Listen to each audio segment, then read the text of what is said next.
تو پتہ چلا یہ چومنا یہ تو پیار کی نشانی ہے، ادب کی نشانی ہے، سمجھ آئی؟ تو اس میں کوئی شرک ورک والی بات بولیے صحیح نہیں ہے۔ تو اسی طرح اگلے دن میں نے کیونکہ سوال پوچھا تھا، پھر لوگ آگے سے کہہ رہے ہیں، کہتے جی یا رسول اللہ کہنا، اس کا میں نے پورا ایک بیان کر دیا ہے، یا رسول اللہ کہنا شرک نہیں، وگرنہ تمہارے پیر و مرشد کہتے ہیں۔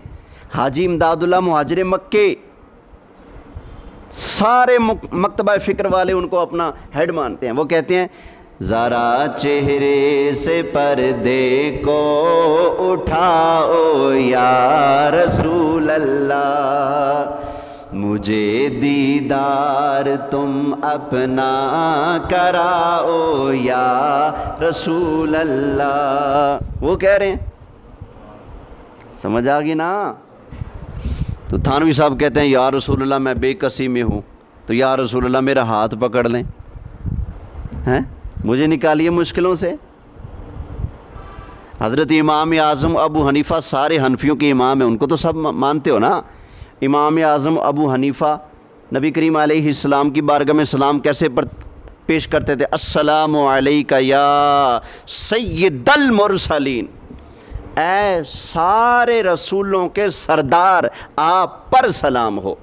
تو ایک مرتبہ حضور کے روضے پر گئے تو جا کر کہا السلام علیکہ یا سید المرسلین، تو لکھا ہے کتابوں میں، سرکار کے روضے کے اندر سے آواز آئی وعلیکم السلام یا امام المسلمین، انہوں نے کہا تھا اے رسولوں کے سردار سلام ہو، تو سرکار نے جواب دیا یا سید المسلمین، او مسلمانوں کے سردار تجھے وعلیکم السلام۔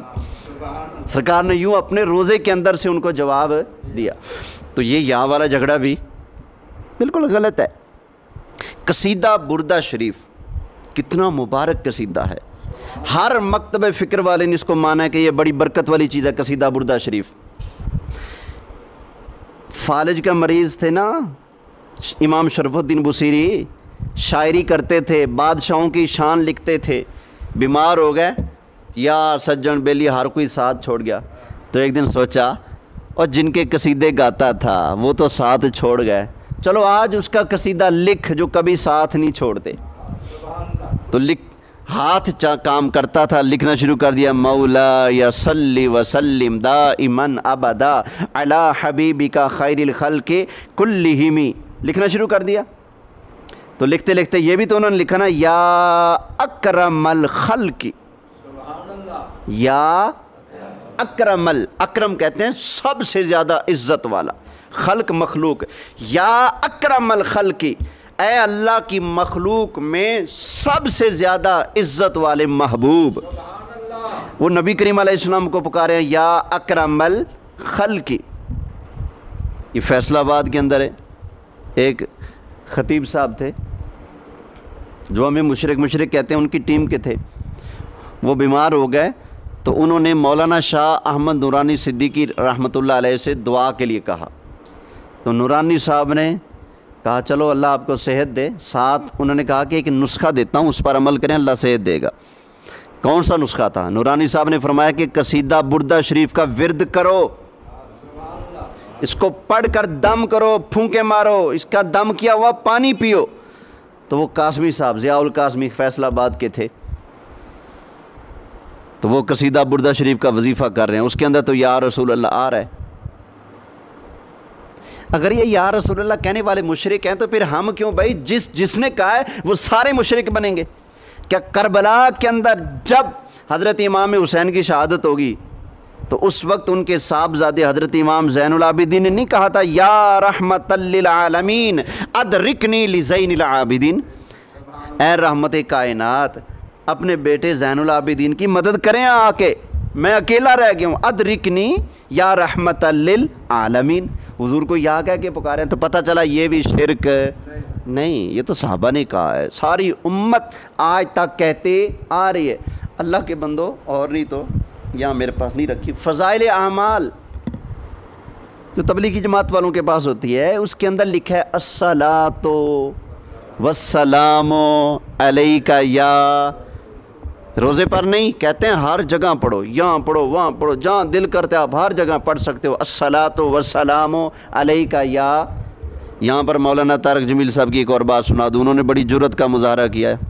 وہ کہتے ہیں میں جب بھی سرکار پر سلام پڑھتا ہوں تو کیسے، ان کی پارٹی والے لڑتے لڑتے نہیں تھکتے ہم سے، کافر کہتے ہیں ہمیں نہیں تھکتے، لیکن وہ کہتے ہیں میں سلام پڑھتا ہوں تو کیسے، الصلاۃ والسلام علیک یا رسول اللہ، الصلاۃ والسلام علیک یا حبیب اللہ، الصلاۃ والسلام علیک یا محمد بن عبداللہ بن عبد المطلب بن عبد مناف۔ یوں کہتے ہیں میں یوں سرکار کے ابا جی، دادا جی، پردادا جی کا نام لیتے لیتے لیتے او حضرت آدم علیہ السلام تک ساری لڑی پر میں سلام بھیجتا ہوں۔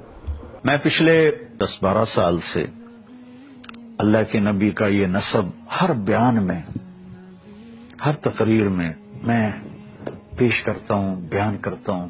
جب سے میں نے یہ یاد کیا، میں جب آپ کو سلام پیش کرتا ہوں تو میں اس طرح سلام پیش کرتا ہوں، الصلاۃ والسلام علیک یا رسول اللہ، الصلاۃ والسلام علیک یا حبیب اللہ، الصلاۃ والسلام علیک یا نبی اللہ، الصلاۃ والسلام علیک یا رسول اللہ بن عبداللہ بن عبد المطلب بن ہاشم بن عبد مناف بن قصی بن کلاب بن مرہ بن کعب بن لوی۔ سلام کس پر بھیجا جائے گا؟ جو مسلمان ہوگا، تو وہ تو مانتے ہیں کہ ساری لڑی اوپر والی کیا ہے؟ مسلمان ہے۔ تو میں کہتا ہوں یہ بھی تو تمہارا بندہ ہے نا یار، اس کی غلطیاں ہیں، ہم مانتے ہیں طارق جبیل صاحب کی کچھ غلطیاں بھی ہیں، سمجھ آئے نا، ان سے ہم اختلاف کرتے ہیں۔ وہ جو انہوں نے تقریر کے اندر کہا کہ حضرت یوسف علیہ السلام کا منہ کالا کیا گیا، گدھے پر بٹھایا گیا، پورے شہر میں پھرایا گیا، اور کہا کہ جو بادشاہ سے خیانت کرے اس کا یہ انجام ہوتا ہے، یہ انہوں نے چبل ماری ہے۔ تو میں بھی بات پھیل گئی کہ مجرم تو یوسف نہیں، مجرم تو زلیخا ہے، تو تھوڑی بدنامی ہونے لگی، تو انہوں نے یوسف علیہ السلام کو گدھے پہ بٹھا کے منہ کالا کر کے پورے شہر میں چکر لگوایا اور پیچھے اعلان کروایا ھذا جزاء من اراد بسیدہ سوء، جو اپنے آقا سے برائی کرے اس کی یہ جزا ہے۔ یہ بازار میں نبی ابن نبی ابن نبی ابن نبی گدھے پر پھرایا جا رہا ہو۔ سمجھ آ گئی نا؟